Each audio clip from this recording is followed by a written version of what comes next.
Hey everyone, my name's Andy. I'm from the Finding Value Finance channel. Today we've got Justin Huhn from Uranium Insider with us to talk about uranium. So thank you, Justin, for coming on. Really appreciate it. And looking back at 2022, looking at uranium, what's your thoughts on the performance of uranium? What kind of happened, maybe news-wise, in 2022? Is it stuff that you expected to happen? Is it stuff that you were like, wow, that's surprising, or anything that kind of surprised you last year?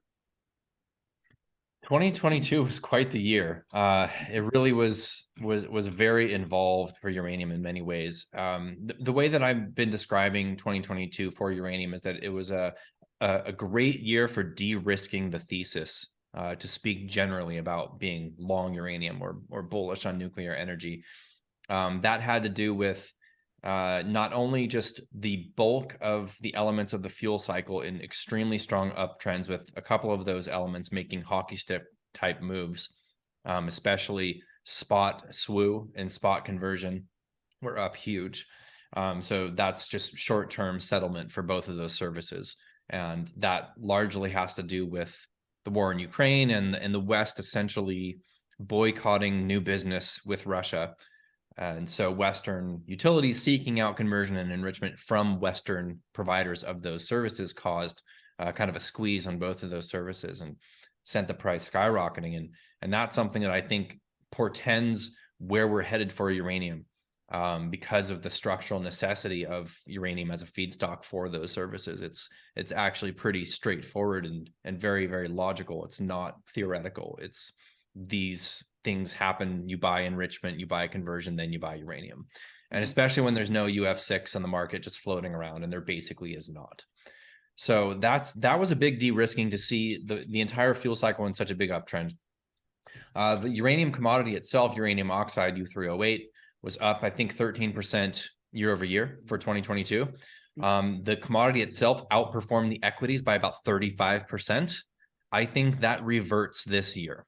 So I expect to see a strong outperformance of the miners relative to the metal for the year 2023. Doesn't mean it happens on a daily or even weekly basis or even monthly basis, but I think on balance this year, I think that the miners are going to outpace the metal, and the metal's going to have a good year. Okay, so we just saw, I just saw some research that I can't share behind a paywall, but this is a very, very respectable an analytical firm, let's say. They're calling for $75 uranium in the next 12 months. They're making price targets for 12 months for a number of equities across the space. Most of them are 2 to 3x over the next 12 months. That's extremely bullish in my estimation. What else happened last year? We saw Japan come out with kind of guns blazing as far as their language and where they aim to go with nuclear.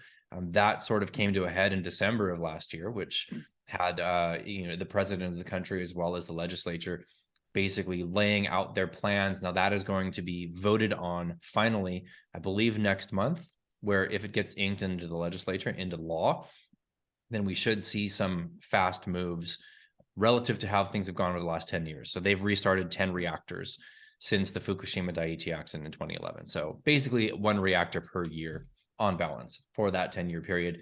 We're looking at 3 reactor restarts in the next 5 months for Japan.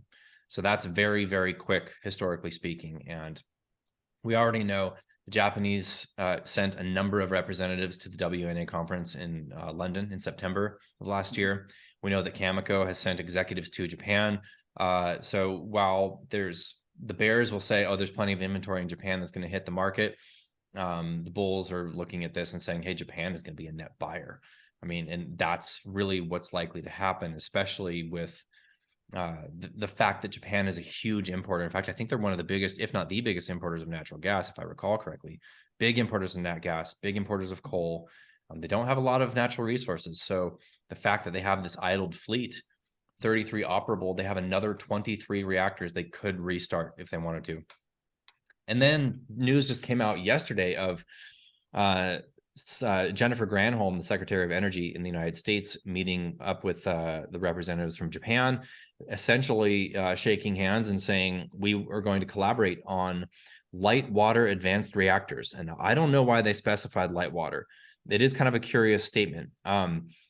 Mainly because as far as advanced reactors go, there's only a handful of designs that are light water reactors. The bulk of them are to be running our boiling water or gas cooled molten salt that are going to be operating on HALEU, high assay low enriched uranium. So the fact that they specified light water is very curious. So NuScale Energy is an SMR, a publicly traded SMR company that has a light water reactor design. It has NRC approvals. Perhaps that's why. I don't know. Just speculation. All 10 reactors that Japan has restarted so far, they're all light water reactors. One of the reactors that is set to be restarted, I think that's the Shimane 2, if I recall correctly, by this summer, is the first boiling water reactor for Japan to restart. So hopefully that will lead to more boiling water reactors being restarted in the future for Japan. So Japan did a 180 last year. South Korea did a 180 last year. So the new president of South Korea is now basically reverting their phase out policy from the previous administration, has resumed construction on multiple reactors. They've already connected one to the grid that had started construction, I think, in 2014. That just connected to the grid within the last 30 days. And more reactors to come in South Korea. And of course, they're ramping up their export book as well. But the big de-risking really has come from the fact that we have seen the Sprott Physical Uranium Trust accumulate, I think it's something like 42 million pounds of uranium since inception, 18 million pounds of uranium last year. The spot market is irrefutably tight and thin.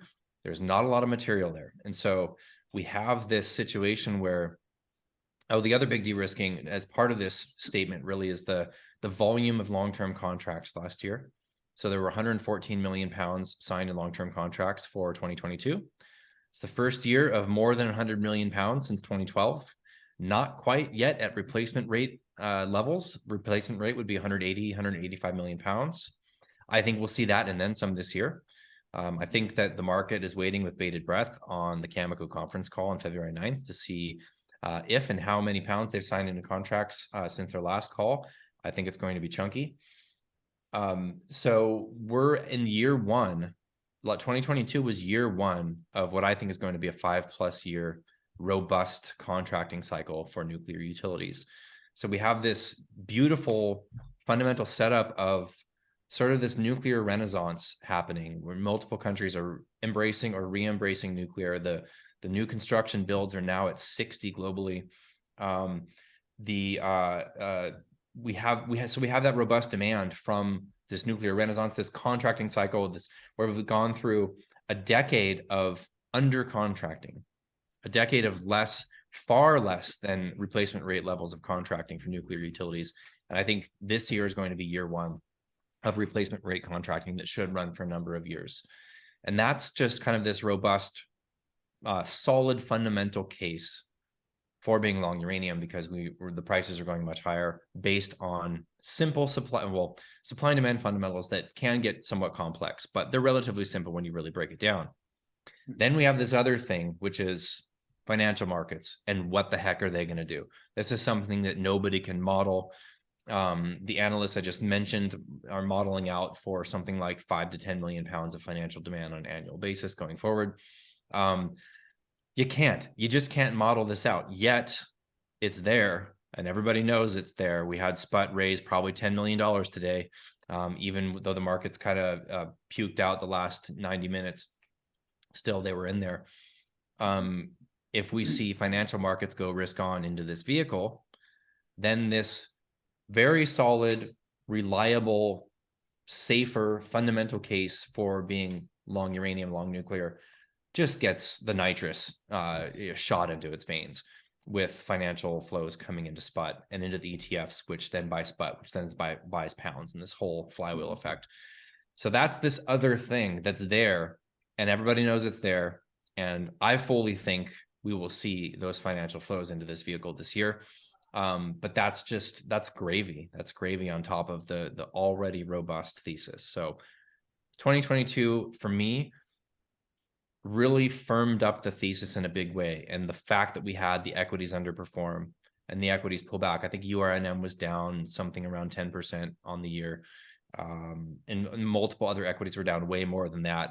And then generally down from the high print of 2021, most equities saw, you know, a 25 to 40+% pullback. Some of the small cap stocks even more than that. So we've had this big reset in valuation while the underlying thesis got incredibly de-risked. So super exciting. And in my opinion, it's a very, very easy long here if you just close your eyes for a couple of years. It really is. Mhm. Are you in the recession camp, or do you think that's off in the future further? And do you think it's going to have an impact on any of these equities, you know, uranium equities or uranium in general? It's really hard to say. I don't think I'm firmly in any camp on that front. Everything around me in my physical world and experience doesn't look anything like recession. Everywhere I go, there's long lines. The restaurants are packed. The airports are packed. But I know that certain elements of the economy are getting hit pretty hard, right? So obviously the housing market's getting hit with the rising rates, and that has a little bit of a lag effect, but has an effect on you know, construction starts and things like that. So those elements are definitely there, but the market is a discounting mechanism and always tends to price in future expectations. So the market is not the economy and vice versa. With that said, could we see a flush down? It's entirely possible. I'm just not betting on it. You know, I have a small amount of cash that I'm keeping on the sidelines if that happens. I've got a broad market short. Other than that, I'm pretty long energy and kind of staying that way. And I'm not betting on what's going to happen in the next couple of months. I'm betting on what's going to happen this decade. So that's pretty much where my longs are positioned. So we certainly could go down from here. That's entirely possible. There definitely is correlation, especially when the spot market is quiet. There's certainly correlation to many other things, in particular the broad market for uranium equities. So if the spot market is quiet, we tend to correlate. And whether some days that's with oil, some days that's you know, inverse of the dollar, and some days that's with the S&P. So we kind of get washed around here and there, but of course, if you chart uranium equities against the S&P, we're in a clear uptrend, relatively speaking, of outperformance over the last couple of years, and that tends to do this. But if you zoom out, it's doing that. So I'm not really in the camp of sitting on the sidelines and hoping for a crash to go all in. I know plenty of people that are, and more power to them. That's just not how I invest. I can't chase. We've talked about this before. I just psychologically can't do it. So I want to have a seat at the table. If I'm short-term bearish, I'll hedge with a short and keep some cash, but I don't want to miss it, because you see days like Friday and today where you know, uranium equities are up 10-15% in a 2-day period, and based on nothing, you know, based on the S&P being up 1.5%. All right. And based on the on SPUT getting back to NAV. So it can just move. It can move really, really quickly. So I'm not really in a camp of I don't see a recession coming. I'm not in the camp of definitely a recession coming. It seems too obvious. It's like the most telegraphed recession ever. Yeah. And that makes me skeptical. But that's not to say that the rate hikes aren't having an effect. They certainly are. How far will the Fed go? I don't know. There's people that are saying it's going to go to 7%. There's people that are saying they have to reverse soon because of the interest on the debt. I don't know. I don't feel confident enough in either take to make a bet on that. All I know is what I know, and I bet around that. So the case for uranium going higher is stupid simple. And it's exactly where I have the bulk of my funds positioned. Of course, I have some diversification there, but yeah, I really don't know. I gun to my head, I think the Fed has to slow down, and I think they have to slow down, if not pause. I don't know how quickly they're going to reverse. If historical analog means anything for the present, they usually reverse pretty quickly after they stop raising. I think that the markets are waiting. I mean, you see negative economic numbers get shared around on Twitter, and the markets react positively. So it's really interesting to see the markets react inversely to economic you know, numbers coming out. So basically, I don't really know. I'm the same way. I'm just going to ride through it. and I'm looking, 10 years out, 5, 10 years out, like, hey, we're gonna go higher here. So why worry about the ride? The actual movement if we're gonna end up over there. End up over here, I mean the moon. Yeah. Yeah, there you go. Yeah, exactly. And I mean, more power to anybody that wants to trade around this and does it well. That's just not me. Yeah. I'm not that guy. I'm a bigger picture guy. I like low stress investing. So for me, trying to time exits and entries, and trading in, if I want to own this stock and I want to own it for many years, it really stresses me out to sell it and try to get back in, factor in whatever taxes I have to pay on that sale, and get back in at a level that's low enough that justifies the sale in the first place. That stresses the heck out of me. So I don't do that. So my confidence in the uranium trade is very, very high. The only thing I could possibly think that pokes a hole in this would be a nuclear accident. And that's always a chance. It's always a chance. That's why we always say make a rational allocation to this sector, because it's volatile and this could happen. Now, with that said, I don't even think that will slow down the trajectory for nuclear in the world because of what we've talked about in the past, the constraints on energy. Yep. The countries that know that energy efficiency and reliable baseload power is important are going after nuclear. And I think a mild meltdown that might cause panicked headlines, you think China is going to reverse course because of a mild meltdown in some other country? Absolutely not. And and the reactors that are operating now, they all have containment fields. So the fear mongering around Zaporizhia, and it's going to be Chernobyl part 2, physically not possible. So I'm not that concerned about that, but it is always a possibility. So if that or something else creates a drastic reduction in projected demand for uranium, then that's a problem for the thesis. I don't know where that comes from or how that comes from or that it comes at all. So that's besides that, I mean, it's just so de-risked here. It's such an easy long.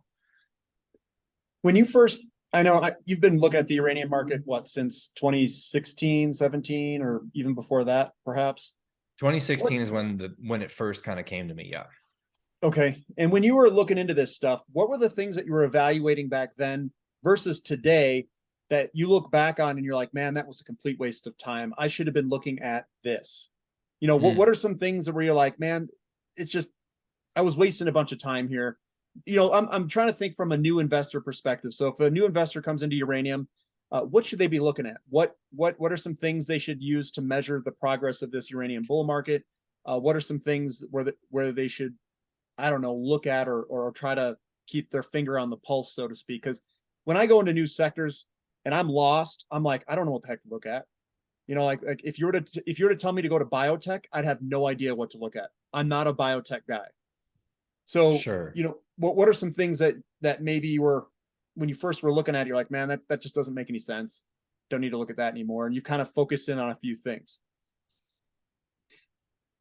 If you I mean, have. I think that I made the same error that pretty much everybody made back in those days, which was not looking closely enough at calculations of the above ground mobile inventory that came from the oversupply from that decade. So in 2016, I mean, I heard about this thesis literally within a couple of weeks of the actual bottom for the commodity.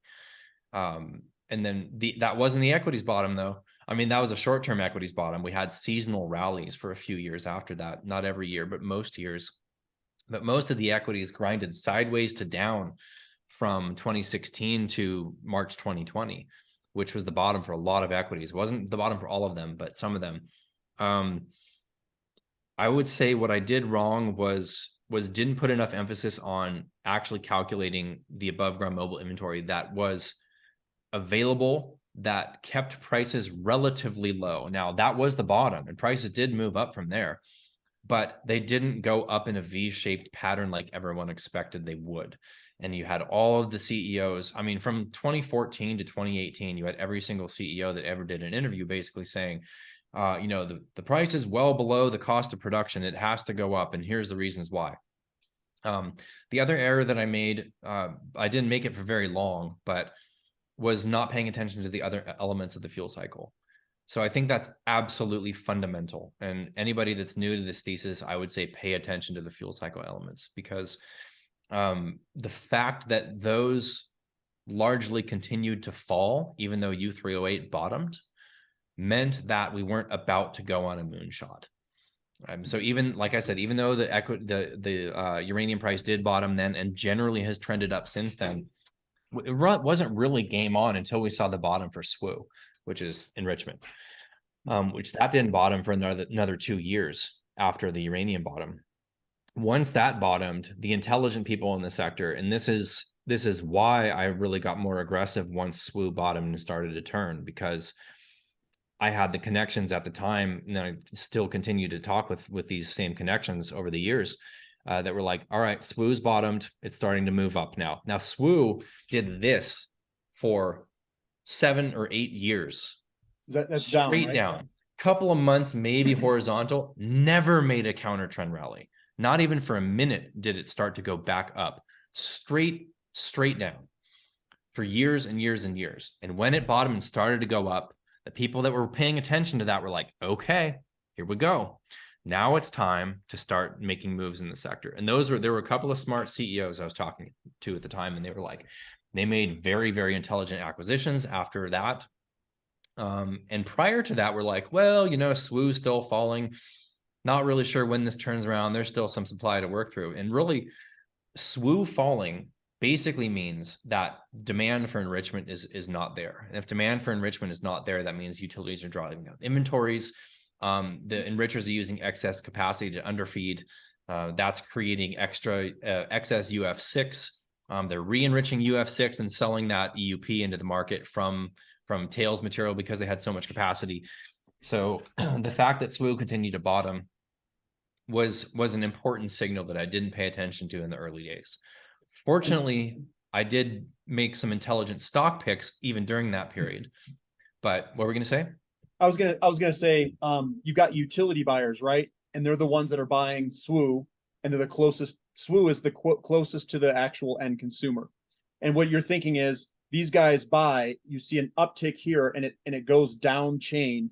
It'll pull everything up down chain behind it, correct?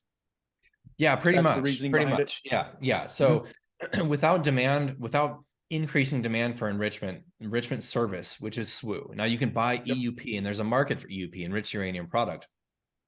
And the EUP prices were relatively stable. I mean, falling, but more stable than SWU. And SWU fell precipitously until it turned. And if I recall correct, that was August 2018, if I remember, was the bottom for SWU. So yes, increased SWU price means there's new demand coming, and the utilities are the ones buying that enrichment service and moving the price of SWU up. And you buy that enrichment service, which means you provide, as a utility, you provide the feedstock for that service, which is UF6 converted uranium. And so, but there was so much abundant UF6 at the time, and there was still, even with SWU turning, a lot of enrichment capacity, and the enrichers could underfeed, which means previous contracts they signed maybe in the mid 0.2s with tails assay, and then they were operating their centrifuges at 0.18. So the utility still had to provide the UF6 as if they were operating at 0.2, 3, 4, 5. But the enricher had this excess capacity, so they didn't have to feed as much material into the centrifuge. Extra UF6 they could sell into the spot market, and they did. That was underfeeding. A lot of secondary supply, 25 million plus pounds a year, secondary supply coming from enrichers primarily. That's a lot. That's the biggest mine in the world, essentially. So that has drastically shifted. Now the fuel cycle, I mean, I probably shouldn't mention names, so I'm not going to.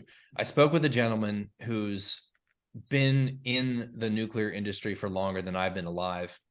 And he's almost at a loss for words with how fundamental this market has shifted since even just a couple of years ago. So, and you have to understand that from a utility perspective, that their reality of operating in this world has done a 180 in less than 2 years, and especially in less than a year with this bifurcation with Russia and the whole situation. So utilities have gone from, and it's important to understand because the sector takes a very long time for that gigantic cargo ship to do a 180-degree turn on the ocean. It just doesn't happen like that. Utilities have gone from an environment where you have not only just above ground mobile inventory that you can call up a trader and you can say, hey, I'm looking for 500,000 pounds of delivery from 2026 to 2028.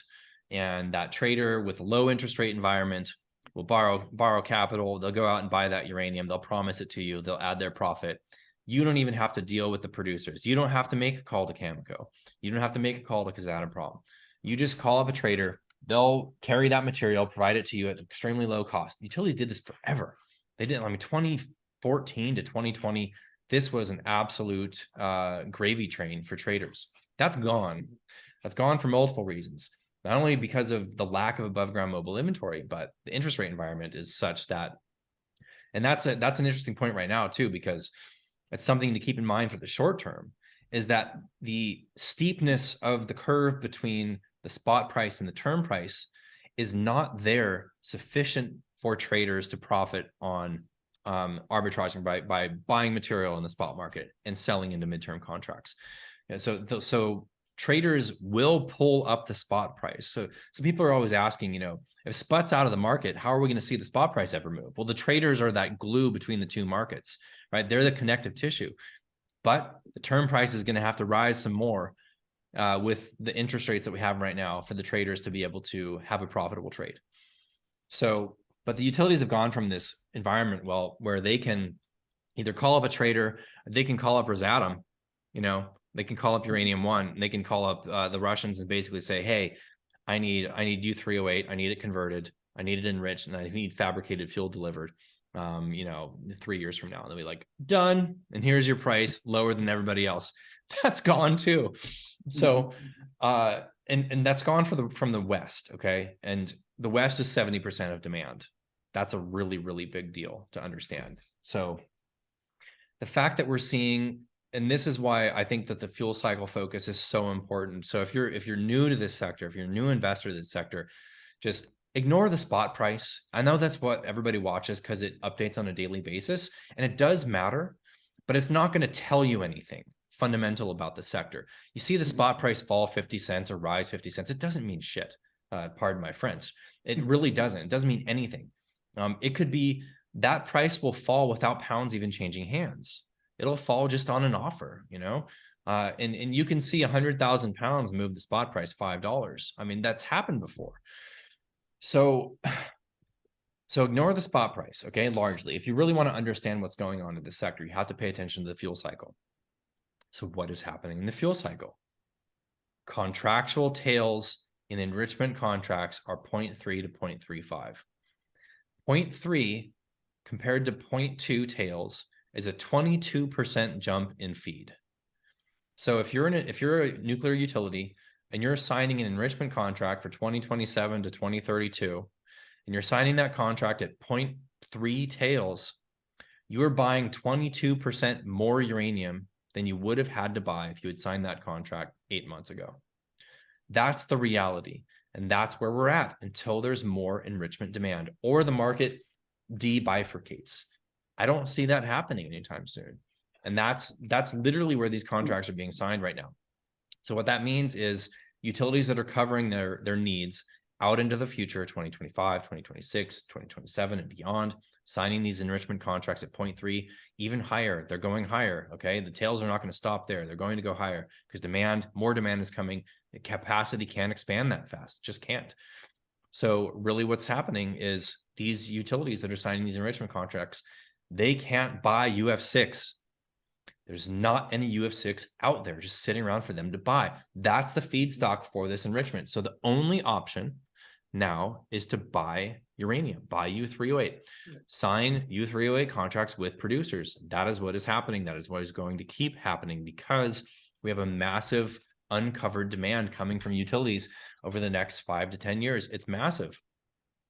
So the demand that's coming to uranium is going to be very, very large, and it's going to be even larger than everybody was modeling a year ago because the new contracts for enrichment that are being signed are vastly higher tails.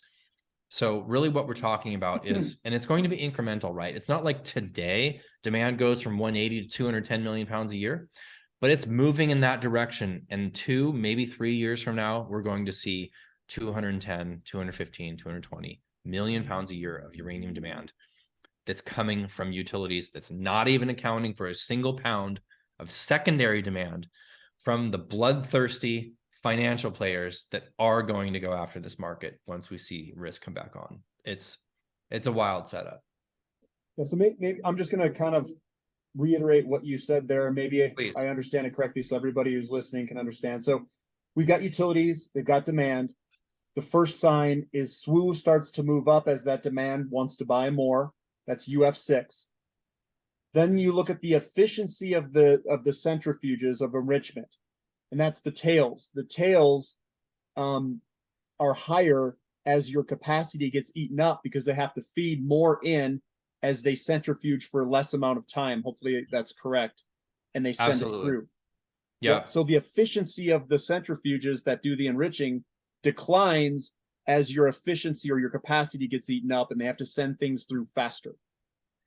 Exactly. So it starts, basically the first starting point is we got UF6 price goes up, which has already gone up a massive amount. Hasn't it gone up in 2022 like 100 and something percent for yes. that? Yep. So it's got that big move higher.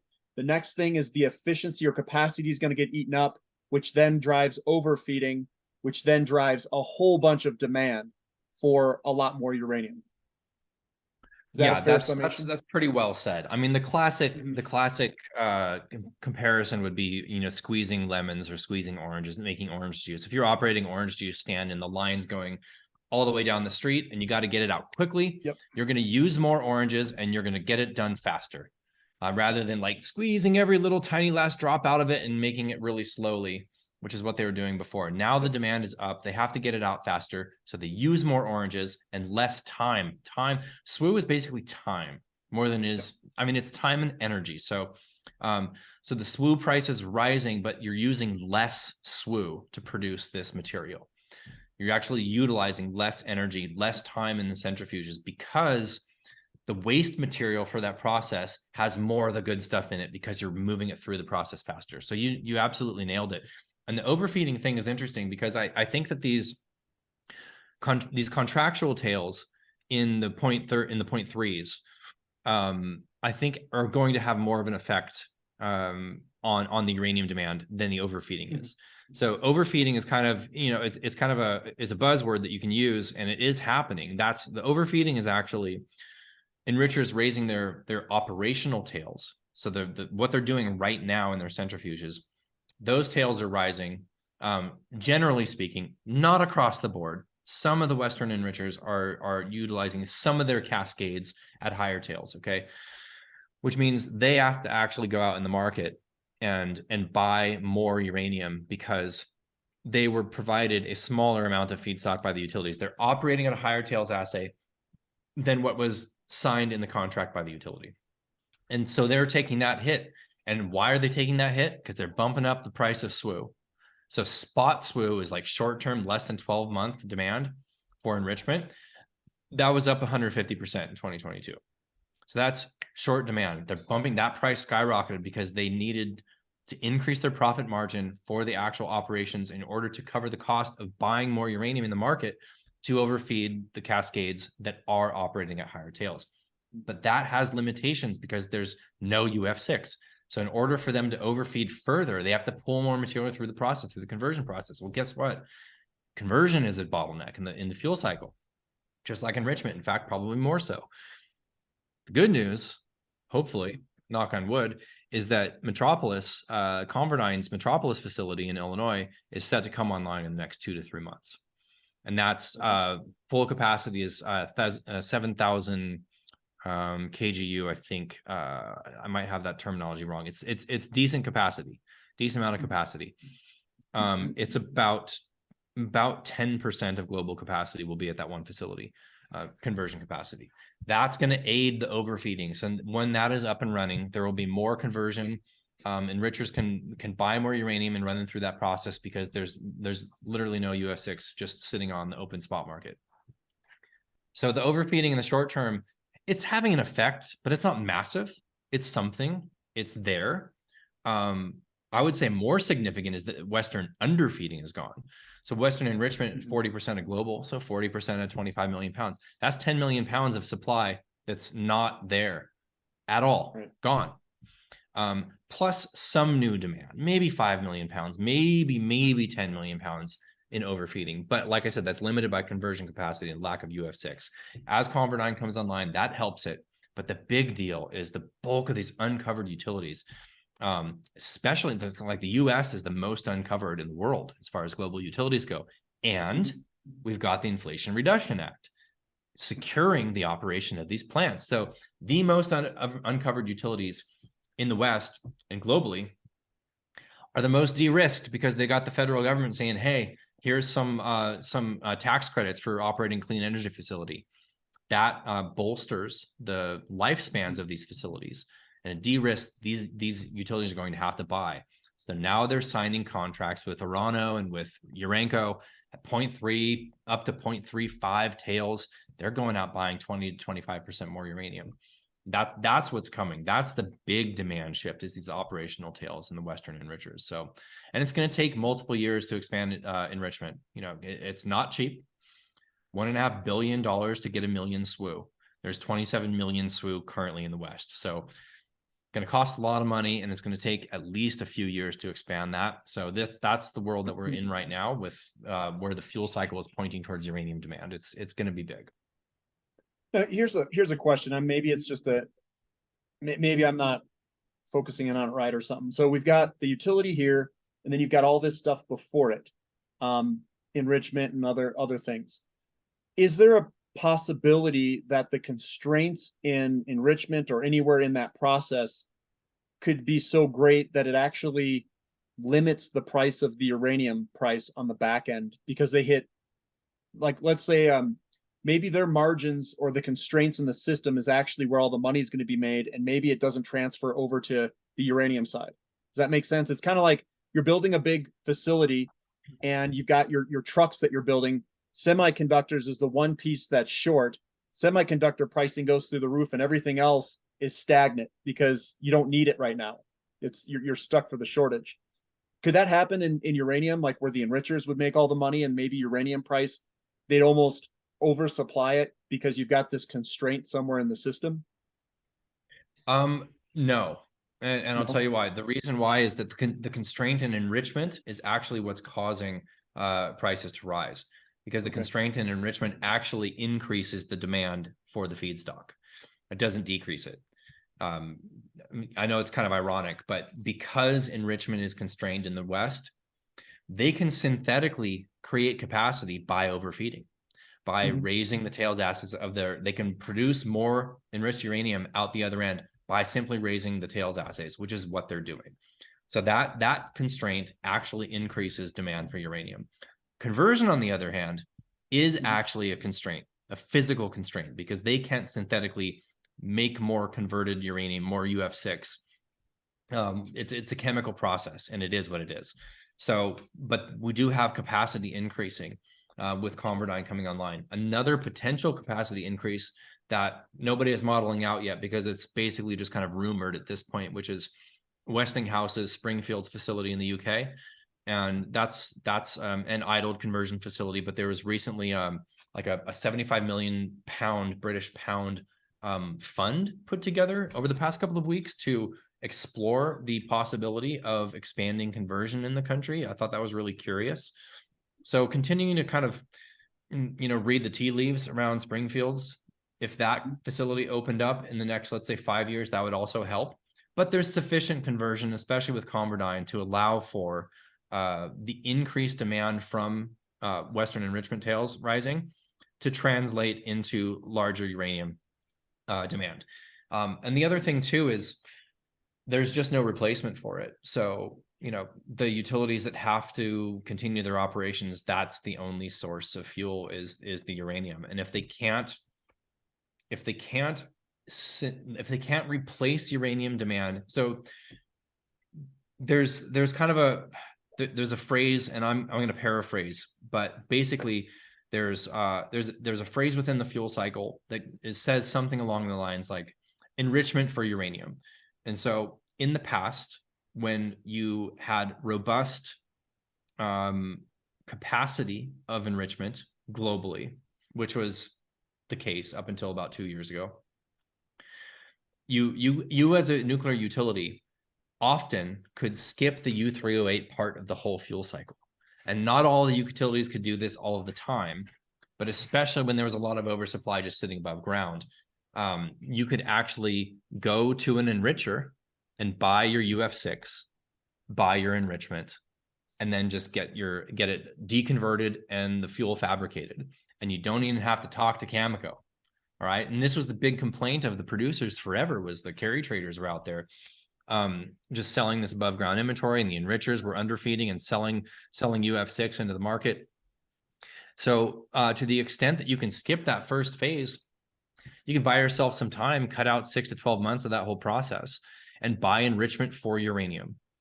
Well, that option is now gone. There's no excess UF6 in the market. And if you're buying enrichment and conversion contracts, you absolutely 1000% have to buy uranium, and there's no way around it. I don't care who you are. You cannot get around it unless there's inventory or capacity for enrichment that can add significant secondary supply into the market. And that's just not there right now. So that's really the big de-risking of this, is the shift that's happened in the last 12 months, and the fact that Western utilities are avoiding doing new business with Russia. They're still taking deliveries on legacy contracts for the most part. There's talks, just I saw again today, there's whispers about the EU, the next round of sanctions going to hit Rosatom. I'm not holding my breath, but let's go ahead and let these legacy contracts roll off and the new contracts hit the West, and allow the reactors that need that Russian material to continue to operate. Even though I don't like it, it is what it is. And so these new contracts are really, really where the rubber meets the road. And there's no way around buying uranium. Here's another question, and this is going to go, let's say our wildest dreams occur. They come to the realization renewables are not going to be the baseload power that they think they're going to be. We ramp nuclear like no other. I mean, it's like, let's ramp this thing. Where in the system has the longest lead times, and where do you think the squeezes would potentially occur in the ramping of this process? So would it be the slowest part be the build of the nuclear reactors if we went to these small modular reactors and started spitting them through a manufacturing facility? Would it be the actual uranium mines because they just can't get them up fast enough? Or would it be somewhere in the middle of enrichment or something like that? I honestly think the biggest bottleneck for a rapidly expanding nuclear capacity globally is in skilled workforce. I think that's the biggest bottleneck. And I think it could affect every single aspect of the workforce, of the fuel cycle, and of the whole nuclear fuel, just the whole nuclear environment. Supply chain is going to be affected by the number of skilled people available to make it happen. With the right price, there's a lot of uranium in the ground that can be mined. So this gentleman that I mentioned already, who's been in the sector forever, he's saying that the marginal pound at this point now is $90 plus. Mm-hmm. So, those are the low grade stuff in the United States and in Namibia and Australia. That's going to need $90 a pound to incentivize those projects to get into development. If we get that price and it stays there for a long enough period of time to bring development projects online, add 5 years, then maybe we get to a market that is getting to being balanced. On the back of that, there's a lot of unexplored areas of the world that have decent grades of uranium, even low grades justifiable at above $100 a pound. Then you get higher prices and you get phosphate tails, you get seawater. There's a lot of uranium out there. So that's not really the bottleneck. If we assume a high enough price for a long enough period of time, we should be able to have sufficient fuel to fuel a growing reactor fleet. Getting the fuel cycle to expand, maybe laser enrichment plays a role in that in the future. I don't really know. It probably will. But even centrifuge enrichment could expand, conversion could expand, but it takes a global nuclear utility community to incentivize that expansion. So it takes, these nuclear utilities signing long-term contracts with the converters and with the enrichers. And that's starting to happen more, but it needs to happen a lot more for these entities to expand that capacity. But yeah, it's a concern for the growing fleet. But, I think if the fleet does grow and the demand is there, the demand moves the price, and the price incentivizes expansion. So hopefully that will be the case. Obviously, I think you and I are on the same page with wanting to see an expanding nuclear fleet globally, and knowing what that will bring in terms of prosperity and clean energy and all of that. Definitely.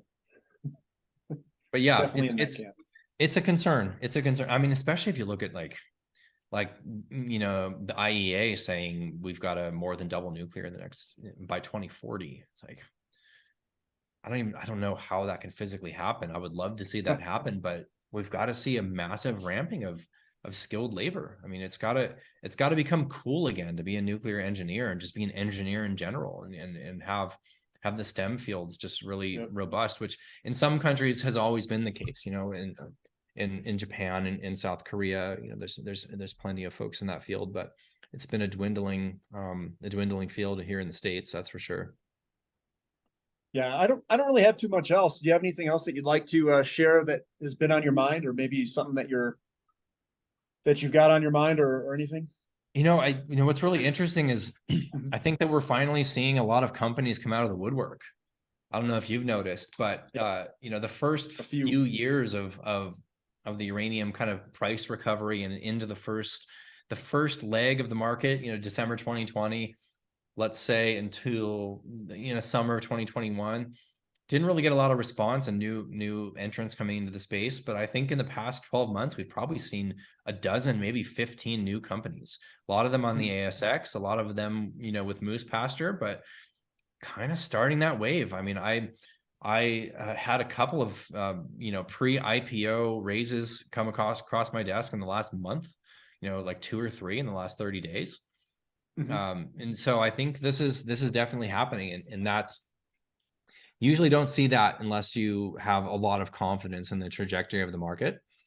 And that went crazy in the last bull market. I'm sure you're well aware, it went from maybe a dozen companies in 2003, 2004 to, 400 to 500 at the peak. in like 3 to 4 years, it went from a dozen companies to almost 500 companies. I mean, that was absolutely insane.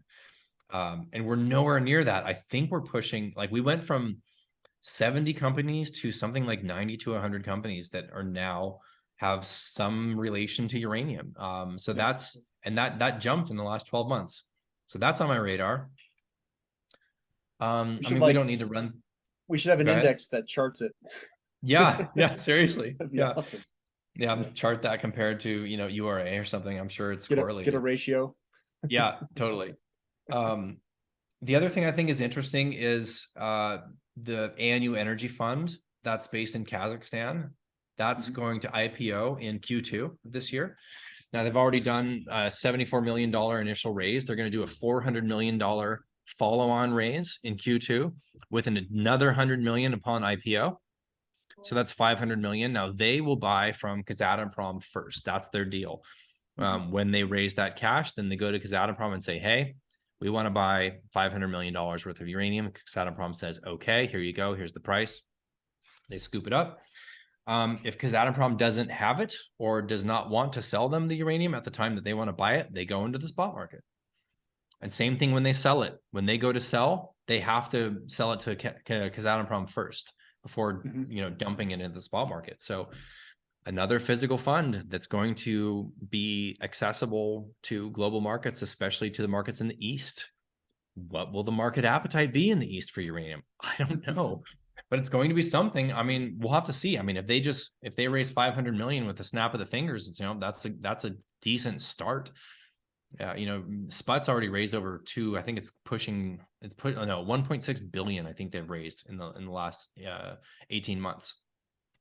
So if the Eastern demand is there, and I think it is, because nuclear in the East is definitely more accepted than it is in the West, generally speaking. You have China and India just going gangbusters. India is talking about really expanding their fleet. That news came out in the last 30 days. I don't have the numbers off the top of my head. I should, but it's there's something like they're planning on like 4xing their fleet by 2030. Nice. I mean, that's big, and that's big. And then of course we know the Japanese and the South Koreans, and Egypt is building a plant. United Arab Emirates and build a 4-unit plant at Baraka. So we'll have to see where the Eastern demand is for physical uranium. Now, I don't think they're going to have an ATM, but I think that they can issue shares when they're at a premium to NAV, not into the market, but they can do a raise like UPC did. They can do like a placement. So that'll be curious to see how that goes. But that's yet another market-driven physical fund. So I just love it. I love the setup of a reliable, positive fundamental case that's based on actual supply and demand. It's based on the growing nuclear sector and their need to buy uranium, and calculating going out into the future, like the uncovered needs and the supply and demand numbers. And it's pretty crazy, right? These are big numbers, big deficit numbers. And you have that, and then you've got this other thing on the side, which is the financial markets that absolutely nobody can model, and nobody can say, oh, this is how much they're going to buy this year. Nobody knows, but it's going to be something. I'm sure we're going to see SPUT buying some uranium here after their little raise today of 10 million, or that's what I'm expecting them to raise. So yeah, it's super exciting.